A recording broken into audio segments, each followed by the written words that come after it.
नमस्कार दोस्तों, क्या हुआ जब अयोध्या में प्रकट हुआ साक्षात पुष्पक विमान। राम मंदिर में काम कर रहे मजदूरों ने जब यह नजारा देखा तो सभी के पैरों तले जमीन खिसक गई। 22 जनवरी प्राण प्रतिष्ठा से पूर्व अयोध्या में इतने बड़े चमत्कार का होना सभी को आश्चर्य में डाल रहा है। कुछ लोगों ने इसके साक्षात दर्शन किए हैं, जिन्होंने अपनी आंखों देखी। जो बताएं उसे सुनकर आपकी भी रोंगटे खड़ेडे हो जाएंगे। आगे बढ़ने से पहले अगर आप एक सच्चे सनातनी हैं, प्रभु श्री राम को अपना आराध्य मानते हैं, तो इस वीडियो को लाइक करके कमेंट बॉक्स में जय श्री राम जरूर लिखें। दोस्तों, 22 जनवरी 2024 को रामलल्ला अयोध्या के नए भव्य मंदिर में विराजमान होंगे। इस शुभ कार्यक्रम के लिए पूरे देश में निमंत्रण बांटा जा रहा है। शहर से लेकर गांव तक घर घर अक्षत वितरण में बच्चों से लेकर बड़े तक सहयोग कर रहे हैं।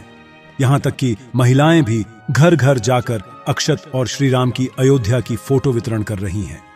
अयोध्या में राम मंदिर में भगवान राम लल्ला की प्राण प्रतिष्ठा कार्यक्रम की तैयारियां तेजी से की जा रही हैं।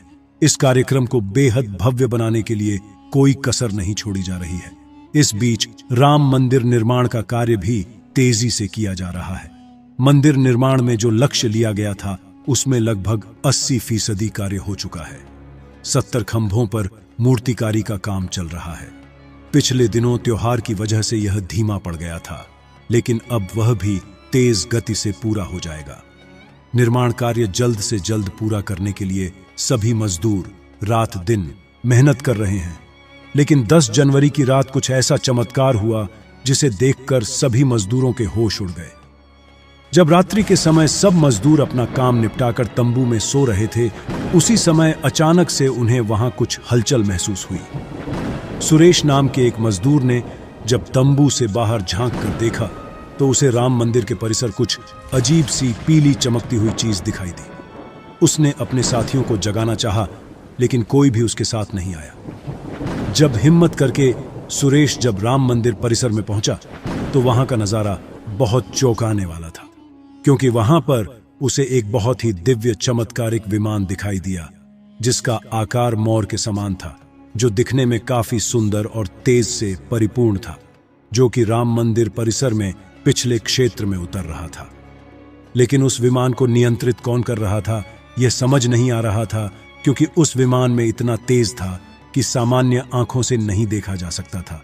लेकिन समझ में कुछ ऐसा आ रहा था मानो स्वयं साक्षात भगवान राम पुष्पक विमान के माध्यम से अयोध्या में उतर रहे हों। सुरेश ने यह चमत्कार अपनी आंखों से देखा, लेकिन अचानक से ही वह बेहोश हो गया, क्योंकि वह उसके तेज को कुछ सहन नहीं कर पा रहा था। सुरेश जब सुबह उठा तो वह उसी स्थान पर मौजूद था और उसके साथ ही मंदिर निर्माण कार्य पूरा करने के लिए जा रहे थे। उसने सभी को रोककर रात्रि की सच्चाई बताई, लेकिन सभी उसकी हंसी उड़ा रहे थे।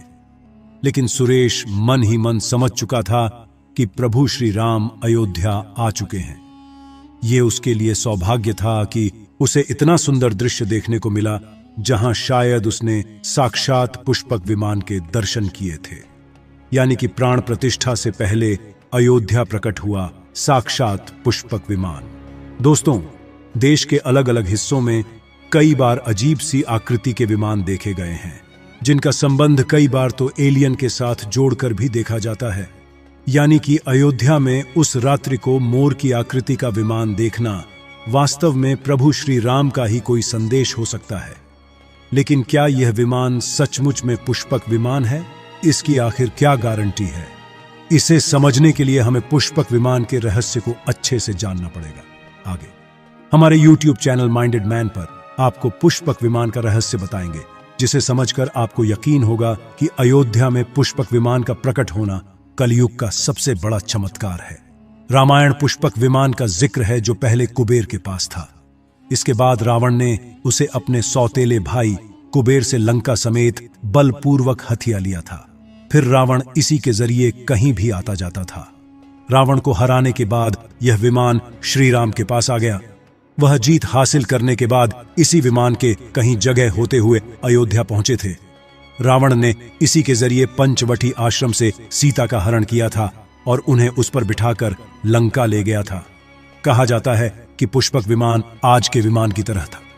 पुष्पक विमान के जरिए रावण हवाई मार्ग से सफर किया करता था। रावण को मौत के घाट उतारने के बाद उसी विमान के जरिए प्रभु श्री राम, माता सीता और लक्ष्मण लंका से अयोध्या लौटे थे। रामायण में जिस तरह से पुष्पक विमान का जिक्र मिलता है, उससे तो यही लगता है कि यह आज के हवाई जहाज की तरह था, लेकिन तकनीक के मामले में मॉडर्न एरोप्लेन से कहीं आगे था। रामायण के सुंदरकांड के 7वें अध्याय में पुष्पक विमान के बारे में जानकारी मिलती है। पुष्पक विमान की आकृति मोर की तरह थी। यह अग्नि और वायु ऊर्जा से उड़ान भरता था। इसकी तकनीक इतनी उत्कृष्ट थी कि इसका आकार छोटा और बड़ा किया जा सकता था। कहा जाता है कि रावण अपनी पूरी सेना को साथ लेकर इस विमान से उड़ान भर सकता था। पुष्पक विमान अपने चालक की इच्छा के अनुसार गति पकड़ता था। यह मन की गति से उड़ान भर सकता था। विमान में बैठने के लिए कई आसन बने थे। पौराणिक कथाओं के मुताबिक युद्ध के बाद भगवान श्री राम ने विमान का पूजन कर यह दिव्य विमान वापस कुबेर को सौंप दिया। कुबेर ने पुष्पक विमान को भेंट स्वरूप प्रभु श्री राम को दे दिया, जिसके बाद इसी पुष्पक विमान से प्रभु श्री राम, माता सीता और लक्ष्मण अयोध्या पहुंचे। अब दोस्तों, कई हजारों सालों बाद एक बार फिर जब भव्य राम मंदिर का निर्माण हुआ है, तो प्रभु श्री राम अपने भाई लक्ष्मण और मां का सीता के साथ एक बार फिर से अयोध्या धाम पहुंच रहे हैं। वह भी अपने इसी पुष्पक विमान पर, जिसका नजारा वहां के मजदूर अपनी आंखों से देख चुके हैं। रामायण के प्रसंग में कहा गया है कि जब माता सीता को हरण करके रावण ले जा रहा था, तो रास्ते में जटायु ने अपने चोंच से रावण को चोट पहुंचाई थी। उस समय रावण पुष्पक विमान में ही मौजूद था। इसके बाद रावण ने तलवार से जटायु को लहूलुहान कर दिया था। जटायु घायल होकर जमीन पर गिर गए। जब सीता को खोजते हुए राम पेड़ पौधे और पक्षियों से पूछते जा रहे थे, तो रास्ते में घायल जटायु से मुलाकात होती है। मरणासन्न पड़े जटायु ही राम को बताते हैं कि रावण सीता को हरण करके किस दिशा में गया है। लेकिन जब साक्षात प्रभु श्री राम पुष्पक विमान में अयोध्या आ चुके हैं, तो भला उनके परम भक्त जटायु कैसे पीछे रह सकते हैं।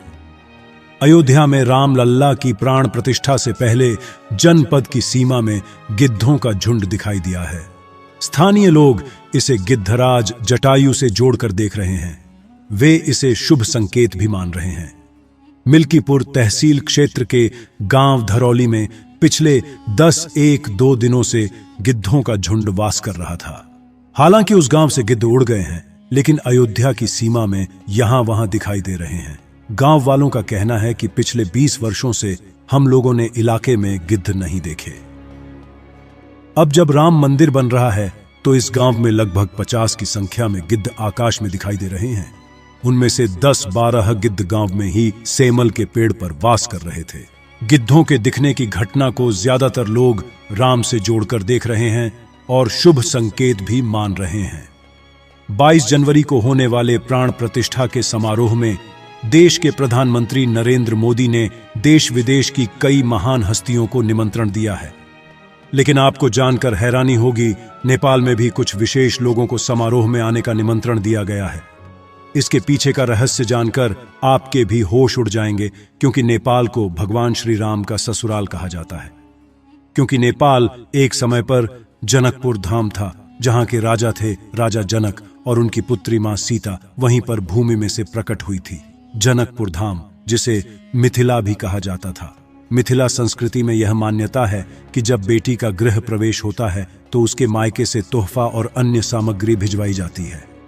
इसी परंपरा के मुताबिक जब प्रभु राम का मंदिर में गृह प्रवेश होगा, तो सीता जी की ओर नेपाल से अयोध्या उपहार आ रहे हैं, जिसे भार यात्रा का नाम दिया गया है। राम मंदिर की प्राण प्रतिष्ठा के लिए भगवान राम के ससुराल नेपाल के जनकपुर से कपदह फल और मेवा के साथ साथ उपहारों से सजे 1100 थाल आने वाले हैं। इसमें आभूषण, बर्तन, कपड़े और मिठाइयों के अलावा भार भी आएगा, जिसमें 51 प्रकार की मिठाइयां, दही, मक्खन और चांदी के बर्तन शामिल होंगे। 22 जनवरी को प्राण प्रतिष्ठा समारोह होने वाला है। इसके लिए श्री राम जन्मभूमि तीर्थ क्षेत्र ट्रस्ट की तरफ से भगवान राम की ससुराल नेपाल के कई गणमान्य लोगों को निमंत्रण पत्र भेजे गए हैं। दोस्तों, आज हम राम मंदिर को बनते हुए देख रहे हैं। ये हमारा सौभाग्य है। लेकिन इस भव्य राम मंदिर के बनने में कई हजार कारसेवकों और राम भक्तों का बलिदान छुपा है। उस समय आक्रमणकारियों ने काशी, मथुरा के साथ ही अयोध्या में भी लूटपाट की और पुजारियों की हत्या कर मूर्तियां तोड़ने का क्रम जारी रखा। लेकिन 14वीं सदी तक वे अयोध्या में राम मंदिर को तोड़ने में सफल नहीं हो पाए, क्योंकि हर बार राम मंदिर और अयोध्या की रक्षा करने के लिए आसपास के राजा मदद भेज देते थे। हजारों साधुओं ने भी मंदिर की रक्षा के लिए अपने प्राणों की आहुति दे दी। विभिन्न आक्रमणों को झेलते हुए श्री राम की जन्मभूमि पर बना भव्य मंदिर 14वीं शताब्दी तक बचा रहा। कहते हैं कि सिकंदर लोदी के शासनकाल के दौरान यहां भव्य मंदिर मौजूद था। 14वीं शताब्दी में हिंदुस्तान पर मुगलों का अधिकार हो गया और उसके बाद ही राम जन्मभूमि एवं अयोध्या को नष्ट करने के लिए कई अभियान चलाए गए। 1527 और 28 में इस भव्य मंदिर को तोड़ दिया गया और उसकी जगह बाबरी ढांचा खड़ा किया गया। कहते हैं कि मुगल साम्राज्य के संस्थापक बाबर के एक सेनापति ने बिहार अभियान के समय अयोध्या में श्री राम के जन्म स्थान पर स्थित प्राचीन और भव्य मंदिर को तोड़कर एक मस्जिद बनवाई थी। 19 जनवरी 1885 को हिंदू महंत रघुबीर दास ने पहली बार इस मामले को फैजाबाद के न्यायाधीश पंडित हरिकिशन के सामने रखा था। इस मामले में कहा गया था कि मस्जिद की जगह पर मंदिर बनवाना चाहिए, क्योंकि वह स्थान प्रभु श्री राम का जन्म स्थान है। वर्ष 1947 में भारत सरकार ने मुसलमानों को विवादित स्थल से दूर रहने के आदेश दिए और मस्जिद के मुख्य द्वार पर ताला लगा दिया गया, जबकि हिंदू श्रद्धालुओं को एक अलग जगह से प्रवेश दिया जाता रहा। लेकिन सन 1917 में एक ऐसा चमत्कार हुआ जिसे देखकर मुसलमानों की भी आंखें खुल गईं। यह रामलल्ला का बहुत बड़ा चमत्कार था कि मस्जिद के अंदर से अचानक ही रामलल्ला की मूर्ति प्रकट हो गई। कुछ कट्टरपंथियों का कहना था कि कुछ हिंदू दलों ने रात्रि के समय चुपके से यहां पर मूर्तियां रखी हैं। 1940 में भगवान राम की मूर्तियां मस्जिद में पाई गई। मुसलमानों ने इस पर विरोध व्यक्त किया और दोनों पक्षों ने अदालत में मुकदमा दायर कर दिया। सरकार ने इस स्थल को विवादित घोषित करके ताला लगा दिया।